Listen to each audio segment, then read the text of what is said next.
Hello बच्चों। तो बच्चों क्वेश्चन आया था जेई मेंस 2025 में सेकंड जैन को 2D से क्वेश्चन है, स्ट्रेट लाइन का क्वेश्चन है। Let the distance between two parallel lines be 5 unit. ये दो पैरेलल लाइंस हैं जिनके बीच की डिस्टेंस कितनी है 5 unit and A point P lies between the lines at a unit distance from the one of them. An equilateral triangle PQR is formed such that Q lies on one of the parallel line and R on the other. Then QR is equal to। तो देखो बच्चों इसको दो तीन तरीकों से कर सकते हैं। एक है कि आप दो पैरेलल लाइन कह रहा है तो कोई भी दो पैरेलल लाइन की इक्वेशन मान लें, देन डिस्टेंस के अकॉर्डिंगली हम PQR के स्लोप निकाल लें, डिस्टेंस निकाल लें, वो चलेगा चले जाए। या हम इस कंसेप्ट पे ना जाए, सिंपल ट्रिग्नोमेट्री के बेस पे करें तो थोड़ा ज्यादा इजीली बन जाता है। देखो जैसे हमें गिवन है कि कोई दो पैरेलल लाइन है, तो मान लें कि लेट ये कोई पैरेलल लाइन L है और ये लाइन क्या है M है। कोई भी दो पैरेलल लाइन हो सकती है, इनके बीच की डिस्टेंस कितनी है 5 यूनिट्स है, यानी यहां से यहां तक की डिस्टेंस निकालें तो ये कितनी है टोटल 5 यूनिट्स। ये टोटल कितनी है 5 यूनिट है। अब एक पॉइंट है P इन दोनों लाइन के बीच में। A point P lies between the lines at unit distance from one। तो इस लाइन पे मान लें कि इनके बीच में कहीं कोई पॉइंट P है, वो इस लाइन से यदि 1 यूनिट के डिस्टेंस पे है तो यहां से कितने यूनिट के डिस्टेंस पे हो जाएगा 4 यूनिट के डिस्टेंस पे हो जाएगा।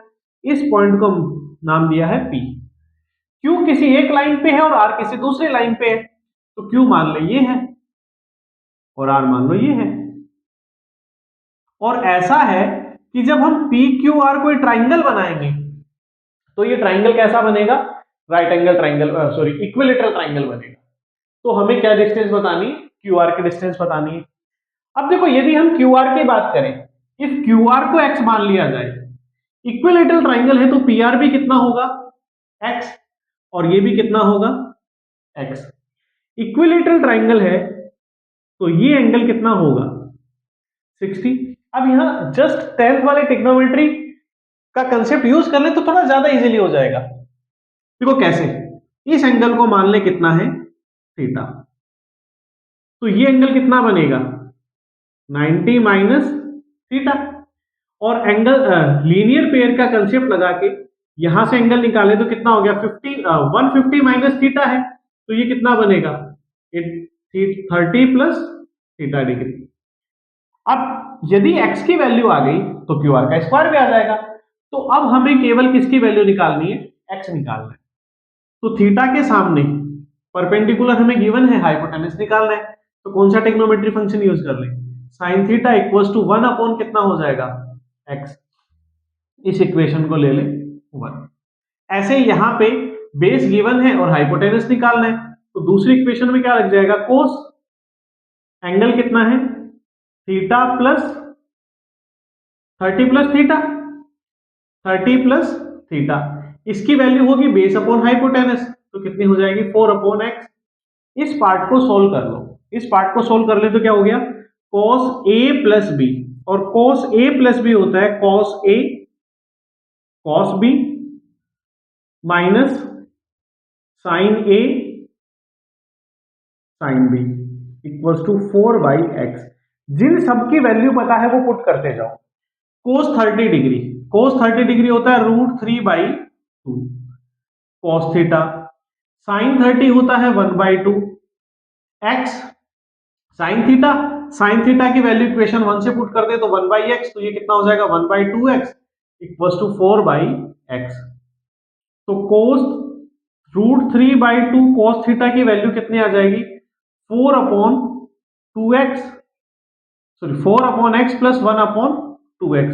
इसको एलसीएम लेके सोल्व कर ले तो एलसीएम आ जाएगा 2x, 8 प्लस 1 9, √3/2 कोस थीटा की वैल्यू ये आ गई, थीटा से थीटा कैंसिल, तो कोस थीटा कितना आ जाएगा 9 अपॉन √3x, या इसको भी कैंसिल आउट कर दे तो ये बन जाएगा 3√3 अपॉन एक्स। कोस थीटा की वैल्यू आ गई 3√3/x। थीटा निकालना है, दोनों पार्ट को डिवाइड कर दो, एक ट्रिग्नोमेट्री फंक्शन में बन जाएगा। तो थीटा कितना हो जाएगा, tan theta equals to 1/sin theta upon cos theta. तो हमारे पास आ गया tan थीटा आ गया 1/3√3। अब चाहे तो हम यहां से क्या निकाल ले, sin theta trigonometry function use करके, और यहां पुट कर दो, क्या आ जाएगा, x आ जाएगा। और या बेसिक ट्रिग्नोमेट्री फंक्शन ही लगा लो कि ये वैल्यू 1 है भाई, तो ये कितना आ जाएगा, 3√3। और यहां पे पाइथागोरस थ्योरम लगा दो, तो पाइथागोरस थ्योरम क्या बनेगी, PR² इक्वल्स टू 1 का स्क्वायर प्लस 3√3 का स्क्वायर। PR कितना था, x² इक्वल्स टू 1 प्लस 9 3 जा 27 28। तो x² की वैल्यू 28 आएगी, और x² क्या है, QR भी था, तो QR² कितना आ जाएगा, 28। QR की वैल्यू, QR² आ जाएगा 28। थैंक यू बच्चों।